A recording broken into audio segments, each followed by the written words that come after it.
Just because we believe in small steps, should we ever take a big leap instead? That's what we're going to talk about today. Hi, this is Jill from the Northwoods, talking about how to improve your life one small step at a time. These podcasts are usually about tiny changes. I have a whole thing called Small Steps. Do the next right thing. Take the next 10-minute walk. Clean one drawer out at a time. One chapter, one habit, that part. I believe deeply in taking small steps, and it changed my life more than any sort of big dramatic moment has. But sometimes a small step is just not enough. Sometimes life requires a big bang. And I realized this in a couple different ways with two different projects that happened last week, and two different approaches, and both were appropriate for what it was. The first one is today I was going to clean my garage. Start standing there with surrounding, with bins and old shelves and cleaning out mysterious objects. I don't even know what they are anymore. And a lot of stuff is in those garage. Now, how I started out this morning were small steps. I got the bins slowly upstairs. I pulled the car out of the way. I pulled out some additional brooms, and then I kind of gave myself some lunch, and then I got started cleaning it, one shelf at a time. But somewhere in the middle of it, the whole project kind of crossed a line. By stopping at one small step, now it became, we're going to just do this fully right now. The activation energy was already spent, right? The car was out, the bins were moved in. And if I just did one shelf or a couple of shelves, it would have left me with a half dismantled garage and more stress than I wanted to start this week off with. Also, last week, I planted some trees. And the trees need to get out of pots and into the ground. They need to get watered properly.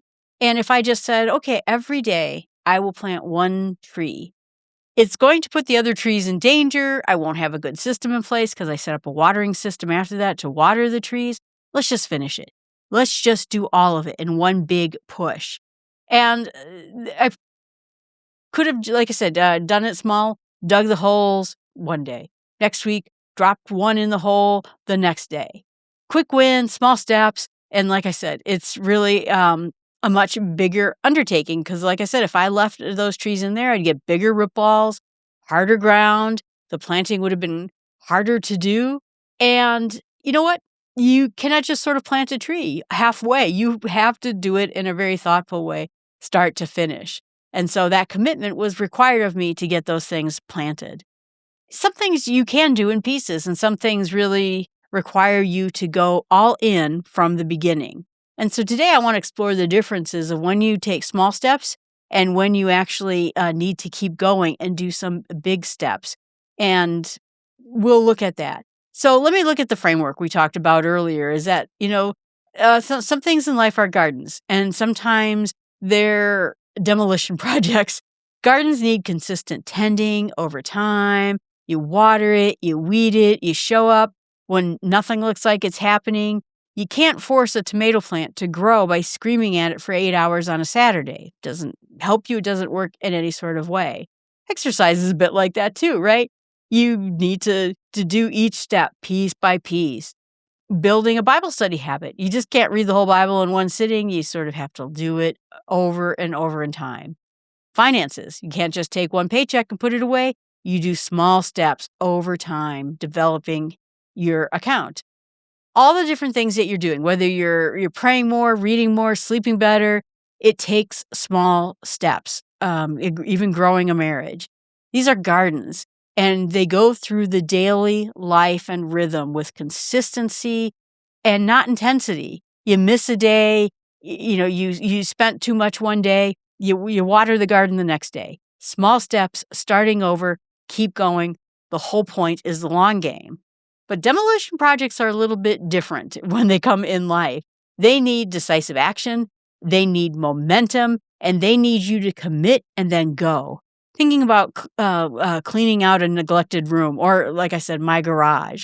Having a hard conversation you've been avoiding for months and months. And then finally, maybe sitting down and looking at your finances and just knocking out a long process to see where you've been spending your money, what a new budget would look like. And maybe sometimes if you're launching a new thing like a business, You need to buy equipment, you need to sign up for classes, you need to do something, right? There's always something that you need to do, and you need to get a little momentum in it. Otherwise, you're just stuck at an initial phase. If you think about these two ways of looking at life, these things don't need a gradual response or maybe even cautious progress. Ugh. In fact, sometimes what partial progress does on a demolition project, it just creates more stress than just finishing it. I remember I went through this piece where I have a closet over yonder, and it just had a lot of old stuff in it. And so it's next to what room I call my gym. I hauled everything out of it, and then slowly, step by step, I started going through all the stuff. Well, in the meantime, my gym was full of stuff, and I couldn't really work out in there. So I really needed a big bang because I didn't need a gym full of half-cleaned stuff, or I didn't need a backyard with half-dug holes, or a garage with half-put-away items in it. The half decision would have been sitting in my mind all this time. It would have made the rest of my life more difficult and causing more hardship for myself. Some problems, like I said, need a rhythm, and some problems need a rupture in your life where you're actually doing the big thing. The wisdom is determining which thing that is. And so let's talk about building versus clearing. And I've been asking myself a lot about this and thinking about this in terms of this conversation. Am I building something or am I clearing something? Those two things have different workflows. Almost all the time, building something works better through small steps. Building strength, building a better, Bible study habit, building a writing practice or a journaling practice in shape, building a friendship, building a business from the ground up. Those things take consistency and repetition every day. It may be boring some days, but you don't run a marathon in one day. You run a mile, and then you run another mile the next day. But clearing up a mess often needs force. Clearing clutter, not by organizing it, but just by getting rid of it. Ending a pattern that's been destructive for many years in your life. Making a decision that you've been sitting with on for 2 years and never acting on it. Maybe cleaning out a garage, planting a tree garden in your backyard while the roots all dry out.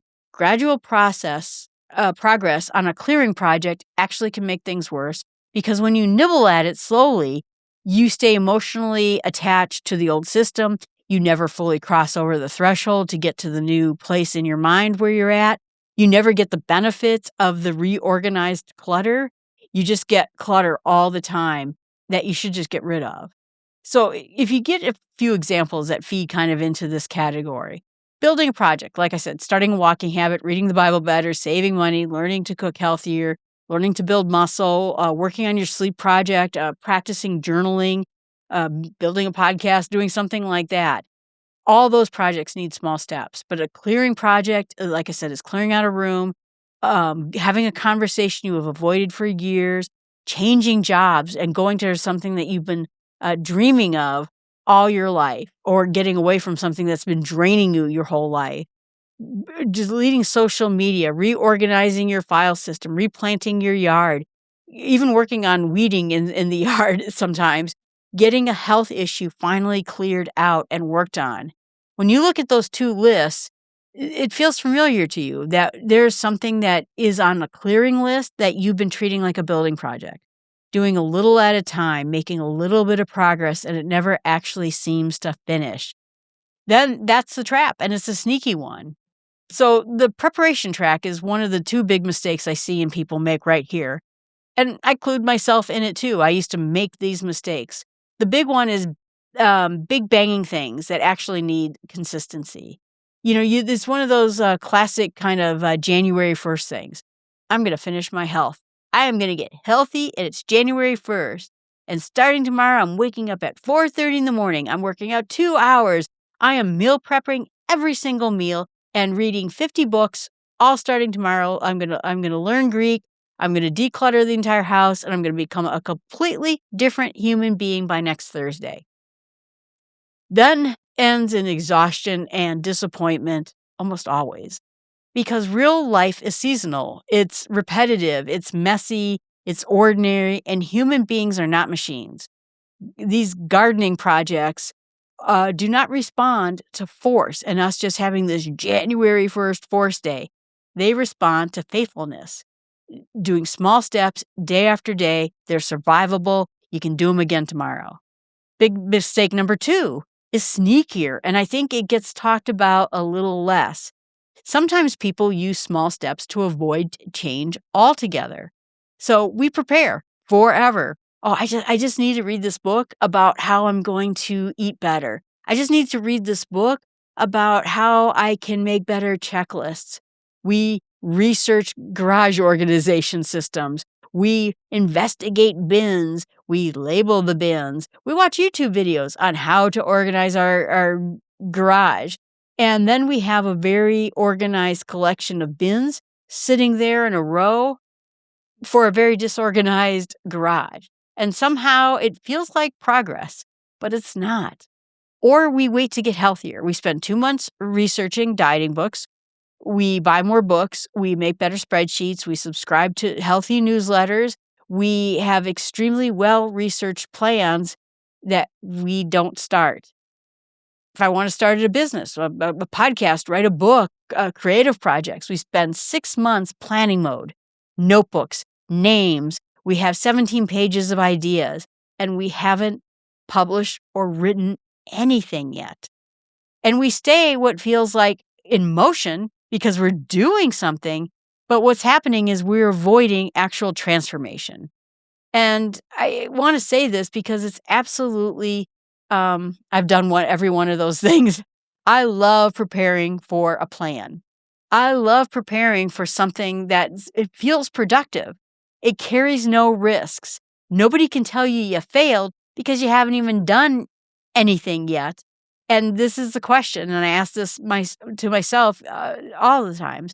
Am I taking small steps forward, or am I just circling down the drain and pretending that it's small steps? Because there's a real difference between the two. Small steps move forward. Circling stays in the same place, just at different angles. And it feels like progress, and there is no progress actually being made. And then comes the moment where you just don't need another plan. You don't need another bin. You don't need to research another recipe. You just have to go.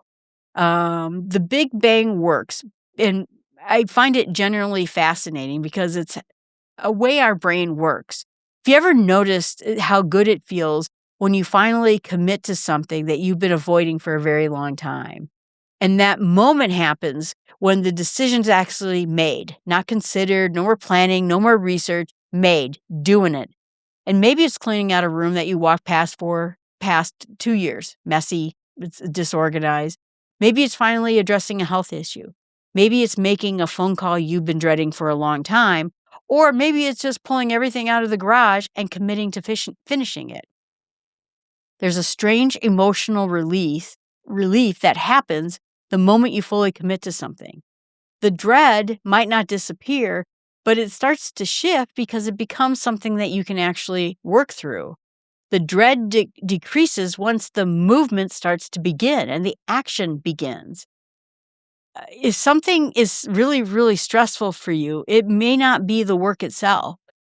It may not be carrying the weight of, and you think about that. If there's something really stressful, it's probably not the work itself. It's the dread of all the weight you're carrying with an unfinished decision. Every time you walk past that room and just say, oh, so messy, I should clean that up. Or every time you look at your budget and say, gosh, I don't have a dime to my name. I should really start working on a budget. Every time you don't make the call, you don't take the action, the garage just sits there half done, the exercise is not happening, the recipes aren't being cooked, there's a low-level stress that starts to accumulate. It costs you energy when you're not even actively thinking about it. It starts to weigh on you, and that's when the Big Bang becomes incredibly helpful.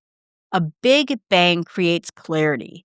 It creates a commitment. It creates visible progress, and it changes the environment quickly enough that your brain starts actually believing that change is possible, and not only just possible, but actually happening.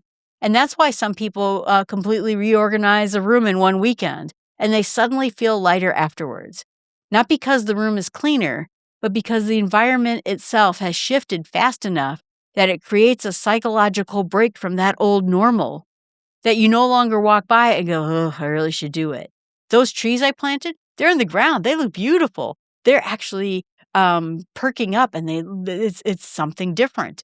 It looks intentional. I planted a tree garden. In the tech world, we think about migrations and cutover systems. I work in IT. Some systems get upgraded slowly in pieces, and other systems require a hard switch, a moment where the old system is shut down for buying new software and a new one begins. This is what I was a part of in my 15 years at that software startup company. You can't run both forever. You eventually have to shut down the old system and start over and cut over to the new system. That's just how it works. It's a point that sometimes minor patches don't change the system. Some changes are full system upgrades. You can't patch your way into a new operating system and software. When I spend a lot of time in nature, I think about what actually nature shows us, because I think sometimes we have it slightly wrong. We tend to imagine growth as gradual and controlled, steady, disciplined, 1% better every day. I preach that stuff. I talk about it. I believe in that. But a lot of times what we see in nature is that's not how nature works. I mean, imagine that you're here in the Northwoods in late April. The trees look dead. The branches are bare and the sky is gray and nothing is moving at all. And then almost overnight, everything explodes into green.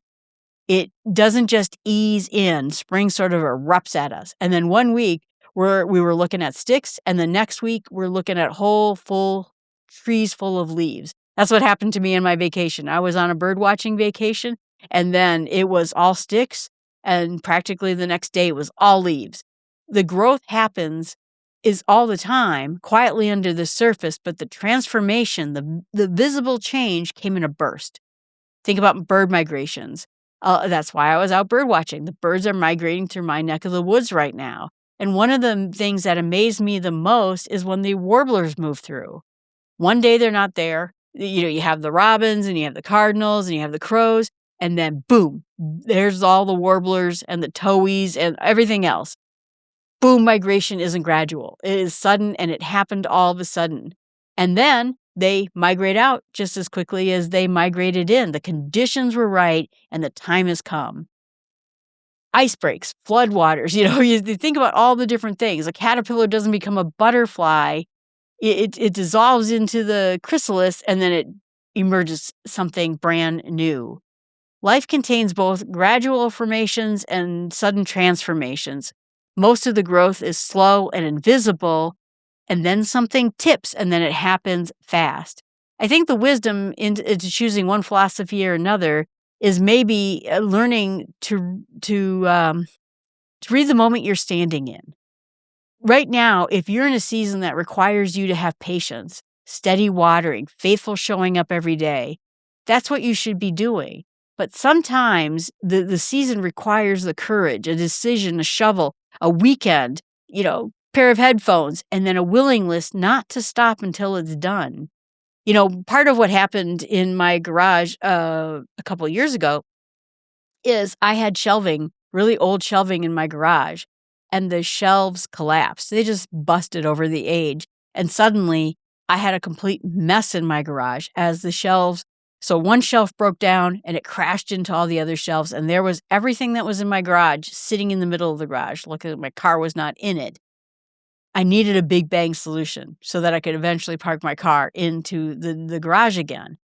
That was the shelves telling me I needed a big bang stop. And I did. I cleaned out the garage and I got everything done. You think about the trees. I went out and bought myself some trees for my birthday, and I had to plant them in. I remember once I had a friend who needed desperate help. They were about to face some legal situations because they got themselves into a situation where their house was filled with stuff. And if they didn't clean it up, they were going to be in trouble. That meant me, my friends, a dumpster, and a bunch of cleaning supplies, big bang. So I think when you're thinking about these two different approaches, they're both right for the right period of time. Sometimes a garage or a tree planting or my friend's house full of stuff, you needed a big bang. You needed to have something happen right away and instantly.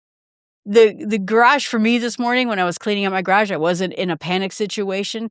I needed a little bit of momentum. I'm not a morning person. I ate breakfast. I got the car out. I got the bins in. But then an hour later, I was working on everything. I set up my new lawnmower. I put stuff away from camping, away in the bins, and I have less chaos now. The trees, like I said, they're planted now. They're on their way to working. It's just how things work. And so I think, if you've been listening and feeling frustrated because small steps sometimes don't seem to be enough, don't seem to be adding up enough, ask yourself the honest question. Am I actually moving forward, or am I circling down the drain? Is this a garden that needs constant watering, or is this a demolition project that needs me to just go? On the other side of it, are you constantly burning yourself out, trying to reinvent your whole life every Monday, and you don't seem to improve on anything? You explode into energy bursts and then it goes nowhere. Sometimes the quiet daily steps is really enough. Everything you need in order to just keep going. Sometimes you just need to do something on a Tuesday and a Wednesday and a Thursday, and sometimes you need to just get up on a Saturday and just work your way through it. Both approaches are gifts. Small steps help us begin. Big bangs help us cross the threshold. Don't feel guilty if some moments in life need a broom and a trailer and a weekend and a decision and a phone call and a land in the sand. I am going to work on this until it's done, or mostly done. Not every change has to happen 1 inch at a time. Some transformations need the ignition turned on, and the wisdom is learning which kind of moment you are in right now. I appreciate you being out there. Again, this is Jill from the Northwoods. You can find everything I do at jillfromthenorthwoods.com. This is the Start with Small Steps podcast. And if it resonates with you, you can email me at jill@startwithsmallsteps.com, or you can put a comment right here. Thanks so much. Have a great day.